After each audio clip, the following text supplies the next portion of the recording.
Hi, and welcome to my TED Talk, where I will be discussing the issues at hand pertaining to the health and well-being of orcas in SeaWorld. SeaWorld was created on violence without ever intending a safe, comfortable life for their animals, but rather as a business opportunity. Before it was called what it is known as today, SeaWorld was known as SeaLand and was located in British Columbia.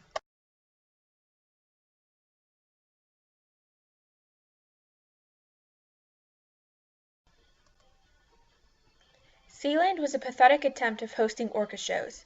SeaLand contained a pool with a ball hanging over it, and then a 20 by 30-foot pool in the back to house the orcas after hours, and that was basically it. This is also where the orca Tilikum first was introduced. Tilikum is the orca who was in the news a few years ago due to the violent nature in which he killed his trainer Don Brancho. Since SeaLand is where he got his start, it is only fitting that he would make his first kill there. You may ask, what caused the animal whose species has no recorded attacks or killings of humans in the wild to kill a trainer who slipped into the pool? The answer is simple. First, Tilikum was kidnapped from his pod and his mother, which I should mention orcas stay with their mothers for life, and then taken to live in a pool with multiple other orcas from different pods who would often brutally attack and bully him. When orcas are separated from their mothers, it is incredibly stressful on them and very emotional, the same way it would be if you were kidnapped from your mother at a young age. It has even been recorded in captivity when Takara, a young orca, was separated from her mother, Kasatka, by SeaWorld, to be transported to another park.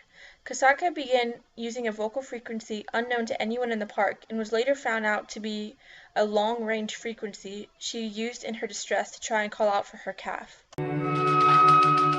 Kasaka continued to make vocals that had never been heard before. They brought in the senior research scientist to analyze the vocals. Different pods in nature generally leave each other alone, but in this situation you have a few different orcas who have just gone under severe psychological trauma after being kidnapped from their respective pods and forced to live in a small pool together. This caused the large orcas to assert dominance over the young and smaller Tilikum, causing him to get rakes all over his body.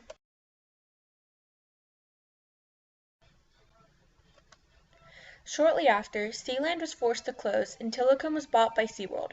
Not long after that, a trainer by the name of Daniel P. Dukes was found dead in Tilikum's tank, hanging over Tilikum's back, and although the autopsy reported that he drowned, the man was so bruised and beat up, it is easy to conclude that drowning was not the only reason this man died. Another issue Tilikum has as a result of the trauma he went through as a young orca, and also what happens to be his identifying feature, is how his dorsal fin has collapsed.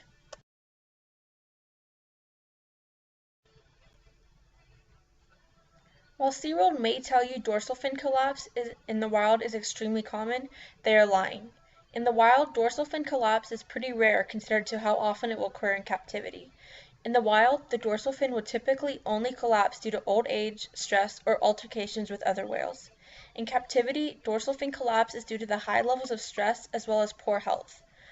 The orcas go through stress every day mentally from swimming in a concrete bathtub all day, but something else stresses them out physically, and it affects their lifespan.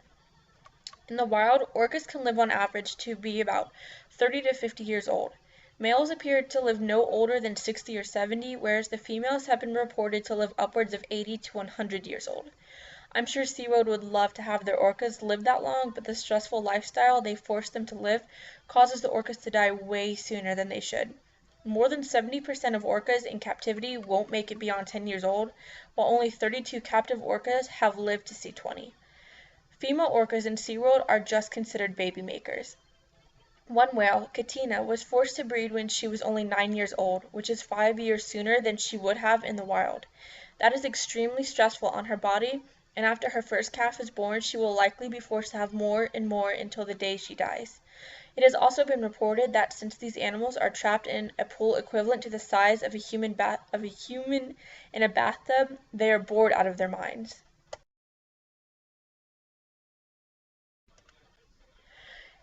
They see concrete all day until they get to perform, only to see concrete once more after the show has finished. Wild orcas will swim up to 100 miles a day in the ocean, so you can imagine how many laps around a pool that would be for the captive orcas. A common thing they do is just float near the surface of the tank without moving for hours on end. If they aren't floating, some captive orcas have been seen ramming their head on the side of the tank in what we can only assume as them trying to break free from the torture that is a concrete pool. The orcas also sunburn very easily, which comes as no shocker considering their deepest tank is only 40 feet. In the wild, if they got too hot, they could swim down into the deeper parts of the ocean where the sunlight isn't as strong.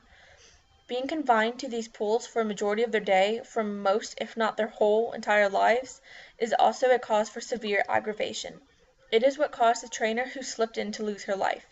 It is what caused Daniel to die when he ended up in the same tank as Tilikum, and it is what caused Dawn to die, and she and Tilikum trusted each other. Countless other trainers have sustained traumatic injuries due to the unpredicted aggression from the orcas.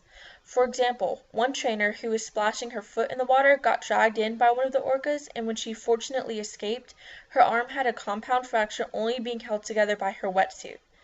Another incident involved an orca who jumped in the air and landed on his trainer, which was reported as an error in timing on the orca's part, when in actuality, other trainers said it was an act of aggression. One more incident that happened involved a male trainer having his foot bitten and then dragging him to the bottom of the large performance tank, over and over again. This trainer luckily survived due to his background as a diver, so he knew how to stay calm and handle being at a lower water pressure without any air for upwards of a minute. So far, this whole presentation has been limited to the SeaWorld franchise in Orlando and San Diego, but other parks have similar stories as well. There was a trainer death in a marine park located in the Canary Islands called Loro Parque. The issue at hand here was that these trainers were not as up to par with the SeaWorld trainers. The trainer killed here, Alexis Martinez, was considered the best trainer at Loro Parque. Loro Parque had other issues along with trainers who had never handled orcas before, such as the pools not being properly maintained or equipped for orcas to live in, causing the orcas to eat the sides of the pool and in return have multiple endoscopies performed.